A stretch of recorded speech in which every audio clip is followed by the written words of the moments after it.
Praise God. आज का जो भक्तिपूर्ण संदेश है उसका शीर्षक है उद्धार की घोषणा। रोमियो का अध्याय 10 वचन 13 में लिखा है, क्योंकि जो कोई प्रभु का नाम लेगा वो उद्धार पाएगा। आमीन। ये वचन जो है वो हमें परमेश्वर का नाम पुकारने के लिए प्रोत्साहित करता है, लेकिन केवल मदद के लिए नहीं बल्कि विश्वास को बयान करने के लिए भी हमें परमेश्वर का नाम लेना चाहिए, उसे पुकारना चाहिए। प्रभु यीशु मसीह को परमेश्वर मानते हुए हमें अपना हृदय खोलकर बगैर किसी अपमान के डर से उसे पुकारना चाहिए। आमीन। हम ये इसलिए करते हैं क्योंकि हम उसकी कभी न खत्म होने वाली उदारता को जानते हैं।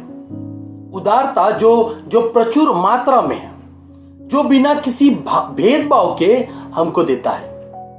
मगर इसके लिए हमें अपनी आत्मनिर्भरता को त्यागना पड़ेगा और साहस पूर्वक परमेश्वर को पुकारना होगा, क्योंकि वो हमारी अपेक्षाओं से परे काम करता है। आमीन।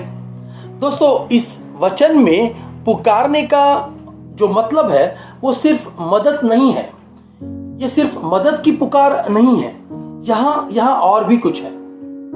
अगला वचन देखते हैं हम। रोमियो का अध्याय 10 वचन 14 में लिखा है, फिर जिस पर उन्होंने विश्वास नहीं किया वे उसका नाम कैसे ले, और जिसके विषय नहीं सुना उस पर कैसे विश्वास करे, और प्रचारक बिना कैसे सुने।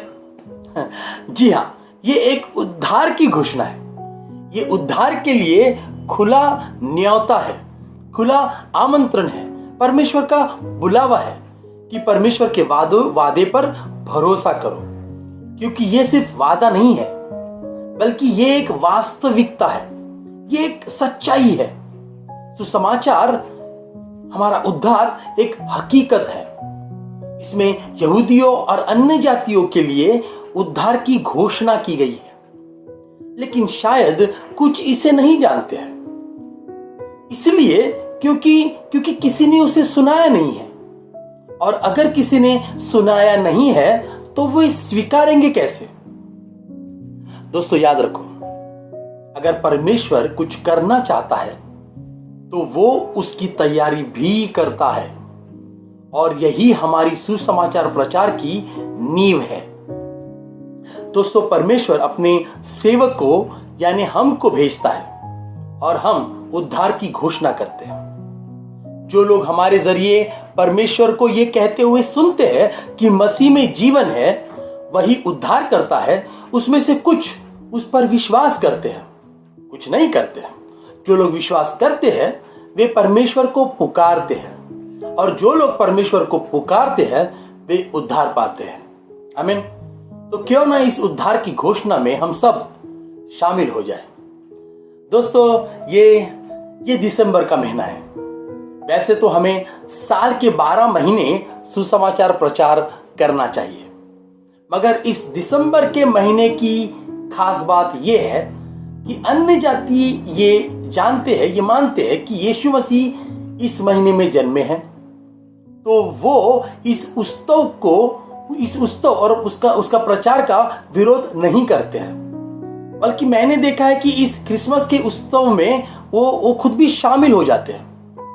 इसलिए मुझे ऐसे लगता है कि हमें इस वक्त का भरपूर इस्तेमाल करना चाहिए, जितना हो सके ज्यादा से ज्यादा लोगों तक पहुंचना चाहिए। आप लोगों को क्या लगता है, अगर आप इस उद्धार की घोषणा में यानी सुसमाचार प्रचार की यात्रा में हमारी कलीसिया से जुड़ना चाहते हैं तो हमें इस नंबर पर संपर्क कीजिए। आमीन।